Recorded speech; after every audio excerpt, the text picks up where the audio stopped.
எல்லோருக்கும் சம உரிமை கொடுக்கிறது. மதத்தின் அடிப்படையில் நான் இஸ்லாத்தை விரும்பலாம், கிறிஸ்தவத்தை விரும்பலாம், சீக்கியத்தை, பௌத்தத்தை, இந்துவை எது வேணாலும் விரும்பலாம் அல்லது விரும்பாமலும் இருக்கலாம். எனக்கு அந்த உரிமையை கொடுக்கிறார். நாகராஜன் பேசுறப்ப ரொம்ப அற்புதமா சொல்றார். வக்குபாரிய சட்டத்துல ஒரு நான் முஸ்லீம் வரதுல உங்களுக்கு என்ன பிரச்சனை அப்படின்னு கேட்கிறார். நீங்க நியாயவான் தானே, நீங்க நியாயவான் தானே. நான் ஒரு கேள்வி கேட்கிறேன். 2 வாரத்துக்கு முன்னாடி ஹெச் ராஜாவும் நீங்க என்ன அயோக்கியத்தனம் பண்ணீங்க? நர்கிஸ் கான் ஒருத்தர் சார், நர்கிஸ் கான் ஒருத்தர் தஞ்சை பாபநாசத்துல பிரசன்ன ராஜகோபாலா சுவாமிகள் கோவில்ல அரங்காவலர் நியமிக்கப்படுறார். அவர் ஒரு இந்து, பிறப்பால் இந்து, வளர்ப்பால் இந்து, இந்த நிமிடம் வரைக்கும் இந்து. அவர் பேர் நர்கிஸ் கான். ஏன்னா அவங்க அம்மா கருவுல இருந்து அவர் வெளியில வர்றப்ப சிக்கலான அறுவை சிகிச்சை செய்த மருத்துவரின் பெயர் இஸ்லாமியர் நர்கிஸ் கான். அவர் பேரை அவருக்கு வச்சிருக்காங்க. ஒரு இந்து இஸ்லாமியரின் பெயரை வைத்ததுக்கு அரங்காவலரா எப்படி நியமிக்கலான்னு துடிச்சவங்க இவங்க இப்ப பேசுறவங்க, இங்க உட்கார்ந்து இருக்கவங்க. அந்த துடிப்பு ஏன் இங்கே வர மறுக்கிறது? இஸ்லாமியர் சார் இது என்னமோ சொல்றாங்க, சொத்தை வழி நடத்துகிறோம், சொத்தை இல்ல. இஸ்லாமியர்கள் அவர்களுடைய மத கடமைக்காக, அவர்களுடைய நல்வாழ்வுக்காக, அவர்களுடைய வளர்ச்சிக்காக, பொதுவுக்காக ஒரு சொத்தை எழுதி கொடுக்கிறார்கள். இஸ்லாமியர்களே பாதிக்கப்படுகிறார்கள். அவங்க பிரச்சனை, அவங்க பிரச்சனை. உங்களுக்கு என்ன அவசரம்? உங்களுக்கு என்ன அவசரம்? இந்து கோவில்கள்ல ஒண்ணு இல்ல சார். நான் திரும்பவும் சொல்றேன், திருவண்ணாமலைக்கு வெள்ளை கோபுரத்துக்கு எய்தாப்புல இருந்த 5 கோடி நிலத்தை சுருட்டி வச்சிருந்தது யாரு? பாஜகவினுடைய மாவட்ட செயலாளர் தானே, பாஜகவின் மாவட்ட செயலாளர் தானே. இந்த அறநிலையத்துறை அமைச்சர் சேகர் பாபு புல்டோசரோட போய் எடுத்தாருல, அப்ப எங்க போனாங்க இந்த சொத்தை? ஐயோ சொத்தை கொள்ளையடிக்கிறார்கள் சொன்னவங்க. இதற்கு காரணம் என்ன? நான் கேட்கறது ஒன்றே ஒன்றுதான். சட்ட திருத்தம் 1995 வக்குபாரிய சட்டப்பிரிவு 17 படி இஸ்லாமியர் அல்லாதவரை அங்க நியமிக்க முடியாது.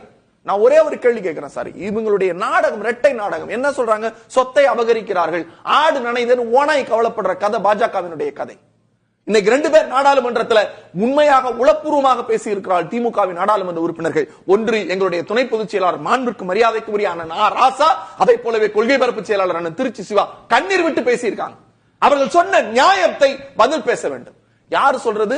இவங்க சார் புல்டோசரை வச்சு அரசியல் நடத்திக்கிட்டு இருக்கவங்க, புல்டோசரை வச்சு அரசியல் நடத்திக்கிட்டு இருக்கவங்க. இன்னைக்கு எத்தனை இஸ்லாமியருடைய பெருநாள் வந்ததே, எத்தனை மசூதிகள் மூடப்பட்டது சார். ஒரு ஈமான், ஒரு இமாம் சார், ஒரு உத்தரப்பிரதேசத்துல நான் பார்த்த கண்கலங்கிய காட்சி. அது பெருநாள், அவர்களுடைய கொண்டாட்டம். ஜாகிர் ஹுசேன் போன்ற மிகப்பெரிய தலைவர்கள், ஏன் நான் இஸ்லாமியனா இருக்கிறதுக்காக நீங்க தீபத்தை ஏத்தாம வச்சிருக்கேன், நீ தீபத்தை ஏத்து, இது இந்தியாவுக்கான நாடுன்னு சொன்ன ஜாகிர் ஹுசேன் போன்ற மிகப்பெரிய ஜனாதிபதிகள் இருந்த மண்ணில் ஒரு இமாம் சொல்றாரு, இங்க இருக்கிற அந்த ஸ்பீக்கரை உடைச்சிட்டு போயிட்டாங்க, நான் பெருநாளுக்கான கடமையாக நான் எல்லாவை நோக்கி ஓத வேண்டும்னு மொட்டை மாடியில நின்று ஓதுன காட்சியை நம்ம பாக்குறோம் சார். இது யாருடைய ஆட்சியில? யாருடைய ஆட்சியில? இங்கே தொப்பி வைத்து தாடி வைத்திருந்தால் அவன் தீவிரவாதி என்று கற்பிக்கப்படுகிறவர்கள் எங்களை நோக்கி கை நீட்டுகிறார்கள். ஒண்ணு, அவனை மதத்தின் ரீதியாக அடையாளப்படுத்து, கல்வியில் பின்தங்கு, அவனுக்கு கொடுக்கப்படுகிற உதவித்தொகையை நிறுத்து, அவனிடத்தில் இருக்கிற சொத்தை அபகரி, பிறகு குடியுரிமை திருத்த சட்டத்தின் அடிப்படையில் அவனை இந்த நாட்டை சேர்ந்தவனே இல்லை, அவன் அகதி என்று மாற்று என்று சொல்லி பெரும்பான்மை அரசியல்வாதத்தில் இந்து ராஷ்டிரத்தை அமைப்பதற்கு, இந்து சர்வாதிகாரத்தை கொண்டு வருவதற்கு இந்தியா என்கிற ஒரு நாடு இருக்கிறது. அதற்கு அழகான முகம் இருக்கிறது. அந்த அழகான முகத்தினுடைய அழகு எதுவென்றால் வேற்றுமையில் ஒற்றுமை, அனைத்து மதத்தினரும் இங்கே சமமாக நடத்தப்படுவார்கள் என்பது. மத அடிப்படையில் இல்ல, கல்வி வேலை வாய்ப்புல இஸ்லாமியர்களுக்கான பிரதிநிதித்துவத்தை அதிகப்படுத்துவதற்கு தான் சட்ட திருத்தம். ஒரு மந்திரி இல்ல சார், ஒரு நாடாளுமன்ற உறுப்பினர் இல்ல சார். இவங்க லட்சணம். யாரை குறித்து யார் பேசுவது? கிரண்ராஜ் இஸ்லாமியரா? வக்குபாரிய சட்டத்தை அறிமுகப்படுத்துவதற்கு ஒரு இஸ்லாமியர் இல்ல. என் மருத்துவர் சொன்னாரு, நீங்க பேசவே போக கூடாதுன்னாரு. அவ்வளவு வழியில பேசுறேன். இந்த மக்களுக்கு பேசியாக வேண்டும். சுதந்திர இந்தியாவிற்கு அவர்கள் சிந்திய ரத்தம், இந்த மண்ணை உருவாக்குறதுக்கு, இந்த நாடாளுமன்றத்தை உருவாக்குவதற்கு அவர்கள் செய்த சாதனை எவ்வளவு சார். உயர்கல்விக்கு முதல்ல கான்பூர்ல ஐஐடியை கட்டினது யாரு சார்? அவர் பேர்ல இருக்கிற ஸ்காலர்ஷிப் எடுத்துட்டாங்க சார். வரலாற்றிலிருந்து இஸ்லாமியர்கள் நீக்கம், வரலாற்றிலிருந்து இஸ்லாமிய அறிஞருடைய சாதனை நீக்கம், இந்த மண்ணுக்கு சிந்திய ரத்தங்கள் நீக்கம். இதெல்லாம் யார் செய்யறது? யார் செய்யறது? சிறுபான்மையின மக்களை, இஸ்லாமிய பெருங்குடி மக்களை தங்களுக்கு எதிரிகளாக காட்டி பெரும்பான்மைத்துவம் என்கிற பெயரில் இந்துக்களையும் இஸ்லாமியர்களையும் விரோதியாக்குவது சென்னை உயர்நீதிமன்றம் சொன்னுச்சுல. திருப்பரங்குன்றத்தில் இருக்கிறவங்க அவங்க பாட்டுக்கு போய் அங்க கரிசோறு திங்கிறாங்க, இவங்க பாட்டுக்கு முருகனை பார்க்க போறாங்க. நீங்க யார் வெளியூர்ல இருந்து பிரச்சனை பண்றதுக்குன்னு கேட்டாங்கல்ல. இந்த மண் அப்படிப்பட்ட மண்ணு சார். இங்க பக்கத்தில் உட்கார்ந்து இருக்கிற என்னுடைய சகோதரன், நாங்கள் மாமன் மச்சான் உறவிலே பேசிக் கொள்ளுகிறோம். ஷானவாஸ் நானும் மாமன் மச்சான் உறவிலே பேசிக் கொள்கிறோம். நான் பிறப்பால் ஒரு இந்து, அவர் இஸ்லாமியர். இங்க இஸ்லாமியர் இந்து என்கிற விரோதம் இல்லை. அதை விதைக்க நினைப்பது இந்த கும்பல்.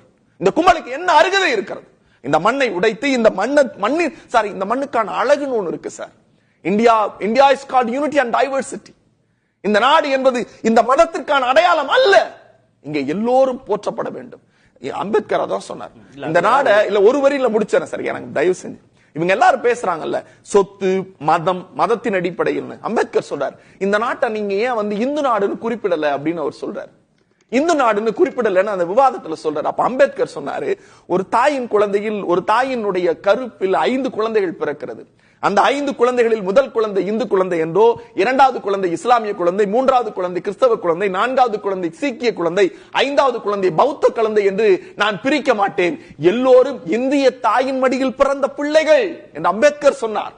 அந்த சட்டத்தை தான் இவர்கள் அறுத்து எறிகிறார்கள். கருவில் இருக்கிற அந்த இஸ்லாமிய பெண்ணை எப்படி கருவறுத்தார்களோ அப்படி இன்றைக்கு சொத்திலே அவர்கள் கை வைக்கிறார். ஆயிரக்கணக்கான புகார்கள் வருது. இஸ்லாமியர்களும் அந்த புகார்களை கொடுக்கறாங்க, நீதிமன்றத்துல வழக்கு போடுறாங்கிற போது அரசாங்கம் நிர்வாக ரீதியாக சட்ட ரீதியாக இதை எப்படி ஒழுங்குபடுத்த முடியும் தானே பார்க்கும். நீங்களே இந்த பிரச்சனையை கையாண்டு விடுங்கள் அப்படின்னு அந்த வக்ஃப் வாரியத்திலேயே கொடுக்கக்கூடிய அளவுக்கு புகார்கள் எண்ணிக்கை பெருசாயிட்டே தானே போகுது. இங்க யாரு விசாரிக்கிறாங்கிறதான் பிரச்சனை. நான் ஒரே ஒரு கேள்விதான் கேட்டேன்.